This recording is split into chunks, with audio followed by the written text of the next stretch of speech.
কিশোরগঞ্জে জেলা প্রশাসকের কার্যালয়ের নিয়োগ পরীক্ষায় বড় ধরনের জালিয়াতির ঘটনা। প্রক্সির মাধ্যমে লিখিত পরীক্ষায় উত্তীর্ণ হওয়ার অভিযোগে আটক ৯ পরীক্ষার্থী।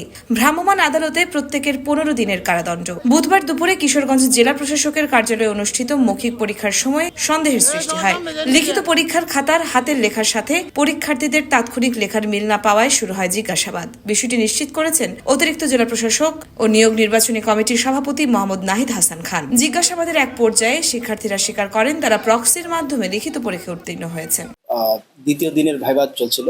ভাইভা পরীক্ষায় আজকে 9 জন প্রার্থীকে আমরা শনাক্ত করেছি, যারা আসলে পরীক্ষায় যে উত্তর লিখেছিল এবং তাদের হাতের লেখা আমরা মিলিয়ে দেখেছি যে ওনারা এই খাতায় লিখেননি, এবং পরবর্তীতে তারা নিজেরাই স্বেচ্ছায় দোষ স্বীকার করে নিয়েছেন যে তারা নিজেরা পরীক্ষা দেননি, প্রক্সির মাধ্যমে উত্তীর্ণ হয়েছেন। তা আমরা শুরু থেকেই এই পরীক্ষা নিয়ে বেশ সচেষ্ট ছিলাম, যেভাবে হোক আমরা পরীক্ষাটি সুষ্ঠুভাবে শেষ করব, এবং কেউ যদি অসৎ উপায় অবলম্বন করে তাহলে তার বিরুদ্ধে আমরা আইনানুগ ব্যবস্থা নেব। আজকে এই ভাইভা গ্রহণের সময় যখন আমাদের সন্দেহ হয়েছিল যে খাতায় লেখা এবং পরীক্ষার উত্তর ভিন্ন ধরনের হচ্ছে, তখন আমরা লেখা যাচাই করে নিই এবং এক সময় তাদেরকে যখন প্রশ্ন করা হয় আপনারা কিভাবে উত্তর লিখলেন, তখন না পেরে নিজেরাই তারা স্বীকার করে নেন যে আমরা আসলে আরেকজনের সহযোগিতায় প্রক্সি পরীক্ষার মাধ্যমে আমরা এই উত্তর দিয়েছি।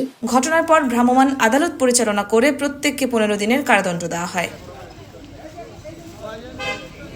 ভ্রাম্যমাণ আদালত পরিচালনা করেন জেলা প্রশাসনের নির্বাহী ম্যাজিস্ট্রেটগণ। সরকারি চাকরির নিয়োগ পরীক্ষায় এমন অনিয়মে কঠোর অবস্থানে প্রশাসন। ভবিষ্যতে যাতে কেউ এই ধরনের জালিয়াতির সাহস না পায়, সেজন্য নজরদারি আরও জোরদারের কথা জানিয়েছেন সংশ্লিষ্টরা।